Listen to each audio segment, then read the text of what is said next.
ऐसा कहा जाता है इस पेड़ पे हजारों सांप रहते हैं और कभी भी वो नीचे गिरते। लाइव दर्शन करिए, साक्षात दर्शन करिए। हम अपने चैनल के माध्यम से आपको बाबा मुंजेश्वर नाथ का दर्शन करा रहे हैं। बाबा मुंजेश्वर नाथ के सर पे छत आज तक नहीं टिकी। कई बार छत बनाने की कोशिश की गई लेकिन वो छत रातों रात गिर गई। लीजिए भैया, न्यूज़ ऑन द वे आ चुका है बाबा मुंजेश्वर नाथ की असली पे।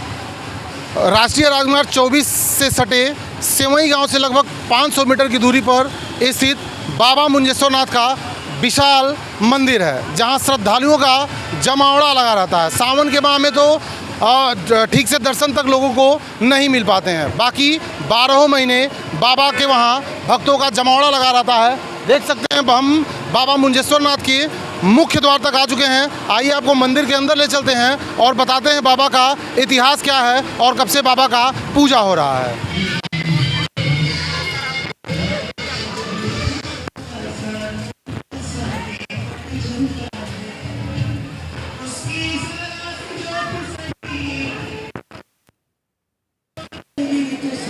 मंदिर के प्रथम द्वार पर हम पहुंच चुके हैं। मंदिर में प्रवेश करने के टोटल 3 द्वार हैं, वो साथ ही एक निकास द्वार भी है। आइए आपको मंदिर के गर्भगृह में चलते हैं और सायंकालीन श्रृंगार दर्शन भगवान का आपको कराते हैं। बाबा मुंजेश्वर नाथ के बारे में कहानी है कि एक बार किसी मजदूर किसी झाड़ी को हटाने का प्रयत्न कर रहा था, जिससे फावड़ा एक पत्थर पे लग गया और वो फावड़ा कट गया।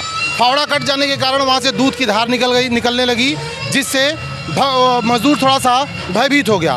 उस पत्थर की टोटल आकृति शिवलिंग के समान थी, इसलिए वो तत्काल यहाँ के वर्तमान राजा रहे उस समय मंजू सिंह को पूरी कहानी बताता है। और राजा मंजू सिंह ने यहाँ आकर के पत्थर को शिवलिंग का आकार दिया।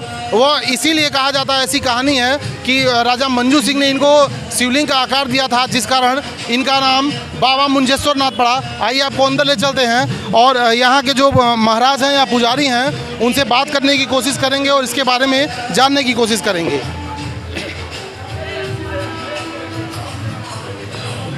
अंदर का दृश्य देख लीजिए आप लोग। एक विशाल बरगद और पीपल का संयुक्त वृक्ष है। दोनों ये आपस में संयुक्त है। ऐसा कहा जाता है इस पेड़ पे हजारों सांप रहते हैं और कभी भी वो नीचे गिरते रहते हैं, लेकिन आज तक किसी भी श्रद्धालु को उन्होंने नुकसान नहीं पहुंचाया है। थोड़ी देर और सब्र करिए, मैं आपको बाबा मुंजेश्वर नाथ के श्रृंगार रूप का दर्शन कराऊंगा। एक बार कैमरा पर्सन से रिक्वेस्ट करूंगा कि चारों तरफ दिखा दें कि यहाँ का कितना प्राकृतिक परिदृश्य है। और यहाँ हजारों की संख्या में 12 महीने श्रद्धालुओं का जमावड़ा लगा रहता है। ऐसा भी कहानियाँ बताई जाती हैं कि बाबा मुंजेश्वर नाथ के सर पे छत आज तक नहीं टिकी। कई बार छत बनाने की कोशिश की गई लेकिन वो छत रातों रात गिर गई। नतीजा देख सकते हैं सामने ऊपर पीपल और बरगद का वृक्ष है। बाबा को छत की आवश्यकता नहीं है क्योंकि प्रकृति ने स्वयं अपना आंचल बाबा को ओढ़ा रखा है। आइए आपको ले चलते हैं नीचे और बात कराते हैं। इस वक्त हम बाबा मुंजेश्वर नाथ ट्रस्ट के पुजारी के पास हैं। आइए बाबा के बारे में जानने की कोशिश करते हैं, कब से बाबा की पूजा हो रही है और बाबा का नाम बाबा मुंजेश्वर नाथ क्यों पड़ा। महाराज जी स्वागत है आपका। सबसे पहले बाबा मुंजेश्वर जी का नाम इसलिए पड़ा कि यहाँ पर पहले मूंज था। हमारे यहाँ 87 राज परिवार के राजा थे। उन्होंने रात में स्वप्न देखा कि यहाँ भोलेनाथ हैं और सुबह जब इसकी खुदाई हुई तो मुंजेश्वर नाथ उसी मूंज में से निकले थे। फावड़े से इनके सर पर लगा, अभी आपको देखेंगे क्योंकि श्रृंगार हो चुका, नहीं दिख पाएगा इतनी टाइम, तो कट गया है। अच्छा, इनको फावड़े से लगा था किसी मजदूर? तो उसमें खून, हाँ, उसमें से खून निकल आया। तब से फिर यहाँ से पूजा पाठ हुआ। उसको राजा साहब ने मंदिर बनवाया और तभी से हजारों वर्षों से पूजा होता है यहाँ पे। और सावन मास में चूँकि इसलिए अधिक पूजा होता है कि भोलेनाथ सावन ही मास में विष पिए थे और उनका जो कंठ था नीला पड़ गया था, इसी के नाते इनको जल स्नान में चढ़ाया जाता ताकि इनको ठंडक मिले। ये जो आपके सामने वृक्ष है ये बहुत पुराना है। इस पर बहुत पहले एक लहरा पानी बरसता था, कभी छत पर फर्श पर नहीं आता था। इधर आप देखिए बांसदेव हैं, बांसदेव के पेड़ में पीपल का पेड़ है, इसमें एक गणेश जी का स्वरूप है कान का, आप देख सकते हैं। और यहाँ सावन के दिन सोमवार को 5 से 7 हज़ार आदमी पूजा पाठ करते हैं, दर्शन करते हैं। अच्छा, देख रहे हैं मंदिर के ऊपर कोई छत नहीं है? नहीं, यहाँ छत नहीं लगता है। एक बार प्रयास हुआ था कि छत लग जाए, दीवार खड़ी थी लेकिन छत गिर गया, तब से इनको इसी तरह रखा गया है। और ये भी बताया जाता है कि पेड़ पे काफ़ी सांप रहते हैं अक्सर। हाँ हाँ हाँ, सांप हैं, नेवले हैं, सियाह हैं, नीचे स्याही रहती हैं, लेकिन किसी को कोई नुकसान नहीं होता है। श्रद्धालु को कभी कोई नुकसान नहीं नहीं नहीं, किसी को नहीं हुआ। अब बता एक बार ऐसे लोग बैठ के पूजा करते तो ऊपर से गिर भी जाते हैं बगल में, लेकिन वो निकल के इसी पड़ों के रास्ते बाहर निकल जाते हैं जी। अब आपके धैर्य को समाप्त करते हैं और बाबा मुंजेश्वर नाथ के श्रृंगार आरती का दर्शन कराते हैं। आप भी बाबा के श्रृंगार आरती का दर्शन करिए।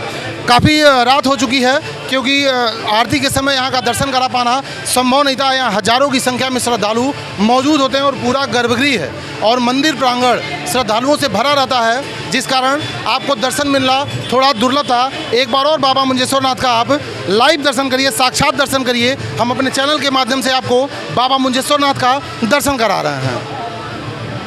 बैठी हुई प्रतिमा बनी है जिसकी लंबाई लगभग 8 फीट है और ऊंचाई करीब 4 फीट है। इतनी बड़ी नंदी की प्रतिमा बहुत कम जगहों पे आपको देखने को मिलेगी। शानदार भव्य स्वरूप नंदी का दर्शन करिए आप। पूरे भारत में इतनी लंबी नंदी की प्रतिमा बहुत चंद जगहों पे आपको देखने को मिलेगी। मंदिर के ठीक सामने है। आइए आपको नीचे ले चलते हैं। नंदी के ठीक पीछे एक बड़ा सा सरोवर भी आपको देखने को मिलेगा, जो श्रद्धालुओं के आकर्षण का केंद्र है। यहाँ इस सरोवर में बहुत ढेर सारी कई तरह की मछलियाँ हैं। श्रद्धालु यहाँ आते हैं और ब्रेड या लाई वगैरह खरीदते हैं और यहाँ मछलियों को खिलाते हैं। जो भी श्रद्धालु यहाँ आते हैं मछलियों को ज़रूर खिलाते हैं। सामने आप भगवान भोलेनाथ का त्रिशूल भी देख सकते हैं, जो सरोवर के उस पार है।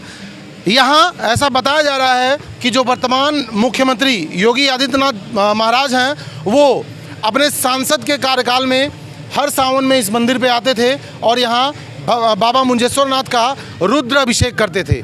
और मुख्यमंत्री बन जाने के कारण योगी जी ने इस मंदिर ट्रस्ट को 6 करोड़ 23 लाख रुपए मंदिर के जीर्णोद्धार के लिए दिया था। और बेहद ही शानदार काम यहाँ मंदिर के विकास के लिए किया गया है।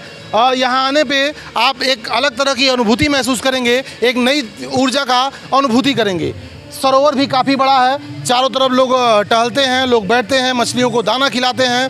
सामने त्रिशूल देख सकते हैं, जो बेहद ही खूबसूरत है। ऐसी और भी भक्ति से जुड़ी, धर्म से जुड़ी, राजनीति से जुड़ी और रोचक खबरों देखने के लिए देखते रहिए न्यूज़ ऑन द वे।